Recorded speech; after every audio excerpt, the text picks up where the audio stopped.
Like کریں، subscribe کریں، bell icon کو دبائیں تاکہ ہماری ویڈیو سب سے پہلے آپ کے پاس پہنچ سکے۔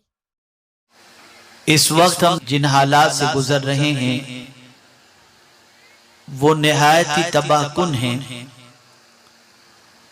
سوشل میڈیا کی وجہ سے، الیکٹرانک میڈیا کی وجہ سے، انٹرنیٹ کی وجہ سے آج برائیاں گھر گھر میں داخل ہو رہی ہیں اور تقریباً نوجوانوں کا ایک بڑا طبقہ بلکہ انسانوں کا ایک بڑا طبقہ گناہ کے دلدل میں پھنستا چلا جا رہا ہے۔ بہت سارے ایسے لوگ ہیں جنہیں گناہ کرنے کے بعد گناہ کے سلسلے میں پچھتاوا ہوتا ہے اور وہ افسوس کا اظہار کرتے ہوئے یہ کہتے ہیں کہ کاش کہ میں یہ گناہ نہ کرتا۔ بہت سارے ایسے ہیں جو گناہ کرنا نہیں چاہتے لیکن اس کے بعد بھی گناہ کے دلدل میں پھنس جاتے ہیں۔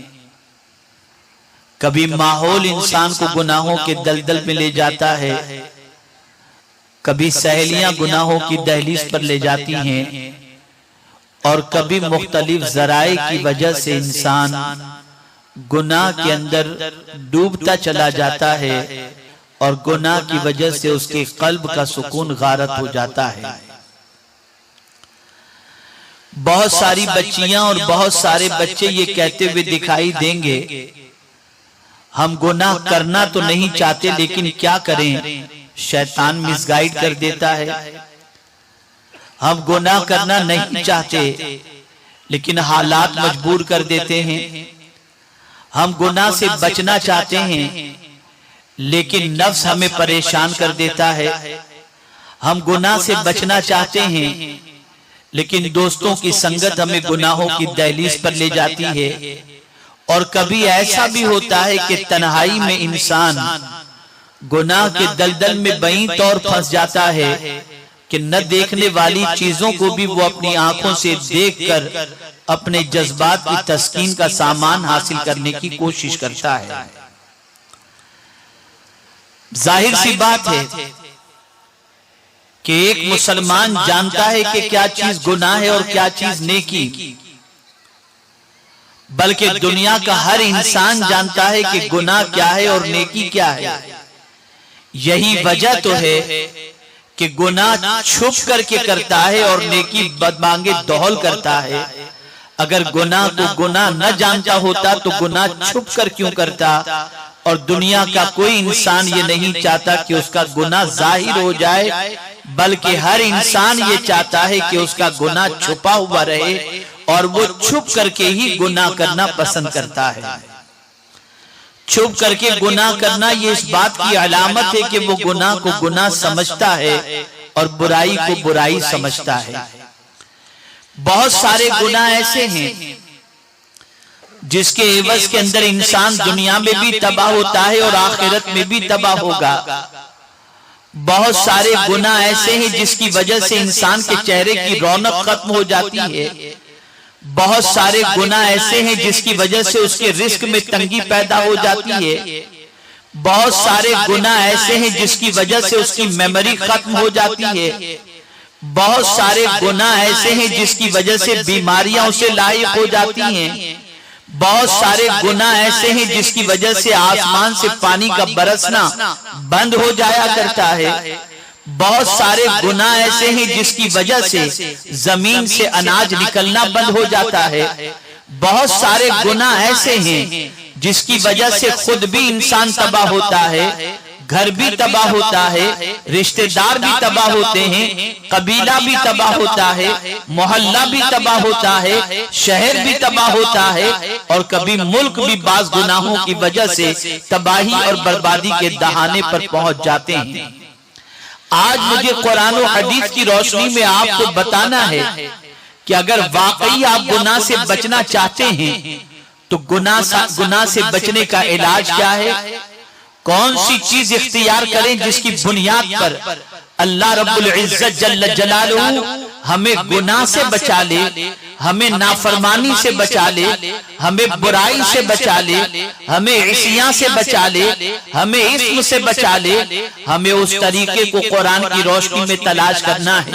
ظاہر سی بات ہے، آج اگر معاشرہ برائیوں کی طرف بڑھ رہا ہے، اگر آج معاشرے کے اندر برائیاں پھیل رہی ہیں، آج ننگا پن پھیل رہا ہے، عریانیت پھیل رہی ہے، بے حیائیاں پھیل رہی ہیں، تو ایسا نہیں کہ ماضی کے اندر ایسا نہیں تھا، بلکہ ماضی میں بھی اس طریقے کی برائیاں پھیلتی بھی دکھائی دیتی تھی، لیکن ان برائیوں کے ماحول کے اندر کچھ اللہ کے بندے ایسے بھی ملیں گے، کچھ اللہ کی بندیاں ایسی بھی ملیں گی کہ برائیوں کے ہزارہ ماحول کے باوجود ان کی پاک دامنی کی قسم کھائی جا سکتی ہے، ان کے سچے اور اچھے ہونے کی قسم کھائی جا سکتی ہے، ان کے نیک ہونے کی قسم کھائی جا سکتی ہے۔ آئیے میں آپ کو بتاتا ہوں کہ گناہ کا آغاز کیسے ہوتا ہے، اور میرے کریم نے گناہ سے بچنے کا علاج کیا عطا فرمایا۔ قرآن مقدس میں رب قدیر جل جلالہ نے ارشاد فرمایا وَإِمَّا يَنزَغَنَّكَ مِنَ الشَّيْطَانِ نَزْغٌ، اور اے سننے والے، جب شیطان تجھے کچوکے دے، جب شیطان تجھے کچوکے دے، ٹھیس پہنچائے، وسوسے تیرے اندر پیدا کرے، اللہ اکبر۔ میرے پیارے آقا صلی اللہ تعالی علیہ وسلم کے پیارے دیوانوں، آپ دیکھتے ہوں گے کہ جب آپ کے دل میں کبھی گناہوں کا خیال پیدا ہوتا ہوگا تو یہ گناہوں کا خیال، یہ گناہ کا وسوسہ، یہ گناہ کی طرف مائل کرنا، یہ شیطان کی طرف سے ہوتا ہے، اور شیطان گناہ کا وسوسہ دل میں پیدا کرتا ہے، شیطان گناہ کی طرف آرڈر کرتا ہے، شیطان گناہ کی طرف لے جانا چاہتا ہے، شیطان گناہ کے راستے سے اللہ سے دور کر دینا چاہتا ہے۔ شیطان چاہتا ہے کہ انسان برائیوں میں ملوث ہو جائے، اس لیے کہ سب سے بڑا دشمن، اور وہ بھی کھلا ہوا دشمن اگر انسان کا کوئی ہے تو میرا رب قرآن مقدس میں ارشاد فرماتا ہے ان الشیطان للانسان عدو مبین، کہ بے شک شیطان انسان کا کھلا ہوا دشمن ہے۔ آپ الرٹ ہو جائیں، آپ ہوشیار ہو جائیں، جب کبھی آپ کے دل میں کوئی گناہ کا خیال پیدا ہو، جب کبھی آپ کے دل میں گناہ کا کوئی وسوسہ پیدا ہو، جب کبھی آپ کے دل کے اندر گناہ کے سلسلے میں کوئی جذبہ پیدا ہو، تو آپ اسی موقع پر کیا کریں؟ میرے کریم نے ایسا نہیں کہ گناہ کے حوالے سے انسان کے دل میں وسوسہ پیدا ہو اور قرآن کے ذریعے اللہ نے کسی تکلیف کا علاج نہ بتایا ہو۔ میرے کریم نے فرمایا جب شیطان تمہیں کچوکے دے، شیطان تمہارے اندر کچھ وسوسے پیدا کرے، فاستعذ باللہ، اللہ کی پناہ مانگ لو، اور جب تم اللہ کی پناہ مانگو گے تو میرے کریم کی شان یہ ہے، اگر وہ فرمائے کہ اللہ کی پناہ مانگو تو جب بندہ اللہ کی پناہ مانگتا ہے تو میرا مولا اسے پناہ عطا فرما دیا کرتا ہے۔ یہاں سے یہ بات واضح طور پر سمجھ میں آئی کہ یہ نہیں کہ آپ شیطان کے بہکاوے میں آنے کے بعد گناہ کے دلدل میں پھنس جائیں اور اس کے بعد سر پیٹتے رہیں، میں یہ نہیں کرنا چاہتا تھا لیکن ہو گیا، میں اس سے بچنا چاہتا تھا لیکن نہیں بچ سکا، میں اس سے اپنے دامن کو بچانا چاہتا تھا نہیں بچا سکا۔ نہیں، پروردگار جل جلالہ نے یہ ہیلے بہانے کرنے کے حوالے سے نہیں فرمایا جب تمہارے دل میں گناہ کا وسوسہ پیدا ہو، جب تمہارے دل میں گناہ کا خیال پیدا ہو، جب شیطان تمہیں کچوکے دے، جب تمہیں احساس ہو جائے کہ قدم ڈگمگا رہے ہیں، پھسل رہے ہیں، اسی موقع پر تم پڑھ لو اعوذ باللہ من الشیطان الرجیم، اے اللہ میں تیری پناہ مانگتا ہوں شیطان مردود سے۔ ادھر تم پناہ مانگو گے، ادھر تمہارے قدم گناہ کی طرف بڑھنے سے رکتے چلے جائیں گے۔ میرے پیارے آقا صلی اللہ تعالی علیہ وسلم کے پیارے دیوانوں، آپ اندازہ لگائیں قرآن مقدس میں اللہ عز و جل نے اپنے پیارے حبیب صلی اللہ علیہ وسلم سے اور دیگر انبیاء کرام علیہ السلام کی حیات طیبہ کا مطالعہ کریں تو ان کی زندگی میں بھی اللہ کی پناہ کا تصور ملتا ہے، اللہ کی پناہ مانگنے کا جذبہ ملتا ہے۔ میرے پیارے آقا صلی اللہ علیہ وسلم کے پیارے دیوانوں، اب آپ اندازہ لگائیں، قرآن کہتا ہے اللہ کی پناہ مانگو، آرڈر دے رہا ہے، حکم دے رہا ہے، فاستعذ باللہ، اللہ کی پناہ مانگو۔ میرے پیارے آقا صلی اللہ تعالی علیہ وسلم کے پیارے دیوانوں، کس سے پناہ مانگو؟ تو شیطان مردود سے پناہ مانگو، شیطان مرجوم سے پناہ مانگو، جو راندہ بارگاہ الہی ہے اس سے پناہ مانگو اور اللہ کی پناہ مانگو۔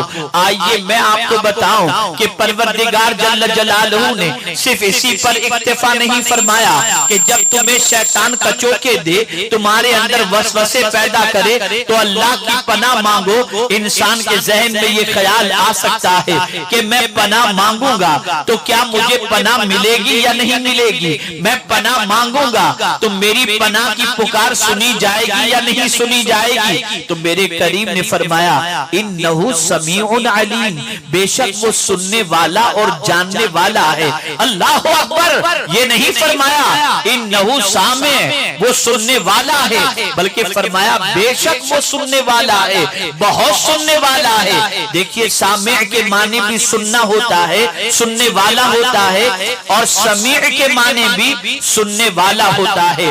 سامع اور سمیع کے اندر بڑا فرق ہے۔ سامع اس کو کہتے ہیں کہ جب اسے سنایا جائے تب وہ سنے، لیکن کبھی ایسا بھی ہوتا ہے کہ ہم سنانا چاہتے ہوں تب بھی وہ نہ سن سکے، ایسے بندے کو ایسے کو سامع کہا جاتا ہے۔ مثال کے طور پر کسی بندے کو ہم سنانا چاہتے ہیں لیکن وہ سویا ہوا ہو، تو اگر وہ سویا ہے، وہ نائم ہے، وہ سونے والا ہے، ہم سنانا چاہیں گے وہ سنے گا نہیں، اس لیے کہ سو رہا ہے۔ کبھی کاتب ہوتا ہے، وہ لکھنے والا ہوتا ہے، ہم سنانا چاہتے ہیں وہ سن نہیں پاتا۔ کبھی سنانا چاہتے ہیں، وہ چلنے والا ہوتا ہے، وہ نہیں سن پاتا۔ کبھی دور ہوتا ہے، ہم سنانا چاہیں وہ سن نہیں پاتا۔ لیکن اللہ اکبر، میرے کریم نے فرمایا تمہارا رب سامع نہیں ہے بلکہ تمہارا رب سننے والا ہے۔ اور یہ سننے والے کا مطلب یہ ہے کہ یہ سمیع کے معنی یہ ہوتا ہے جب تم پکارو گے ہر موقع پر تمہارا رب تمہاری پکار کو سننے والا ہے۔ پروردگار جل جلالہ نیند سے پاک ہے، جب کہیں سے پکارو وہ تمہاری پکار کو سنتا ہے، وہ ہمیشہ سننے والا ہے، ایک کی نہیں انیک کی سننے والا ہے، ساری کائنات کی سننے والا ہے، ہر ایک کی پکار کو سننے والا ہے۔ جس زبان میں پکارو اس زبان کے اندر سننے والا ہے۔ دن کے اجالے میں پکارو وہ سنتا ہے، تنہائی میں پکارو وہ سنتا ہے، رات کو پکارو وہ سنتا ہے، دن میں پکارو وہ سنتا ہے، سوتے میں پکارو وہ سنتا ہے، نیند میں پکارو وہ سنتا ہے۔ ہر حال میں تم پکارو، تمہارا رب وہ ہے جو تمہاری پکار کو سننے والا ہے۔ میرے پیارے آقا صلی اللہ تعالی علیہ وسلم کے پیارے دیوانوں، تم کہیں سے بھی پکارو تمہارا رب تمہاری پکار کو سننے والا ہے۔ اب اگر کہیں تم گناہ میں گر گئے، کہیں ایسا معاملہ تمہارے ساتھ درپیش آیا کہ تمہیں گناہ کے لیے مجبور کیا جا رہا ہے، اس موقع پر تم تنہا ہو، اس موقع پر کوئی دوسرا وہاں پر نہیں ہے اور تمہیں گناہ کے دلدل میں ڈوب جانے کا خدشہ لاحق ہے، ایسے موقع پر تم کہو اعوذ باللہ من الشیطان الرجیم، جیسے ہی تم کہو گے غیب سے مدد آ جائے گی اور میرا مولا تمہارے لیے گناہ سے بچنے کا اہتمام فرما دے گا اور تمہارے قدم گناہوں کے دلدل میں پھنس جانے سے بچتے ہوئے دکھائی دیں گے۔ ہمارے ویڈیو کو لائک شیئر ضرور کریے۔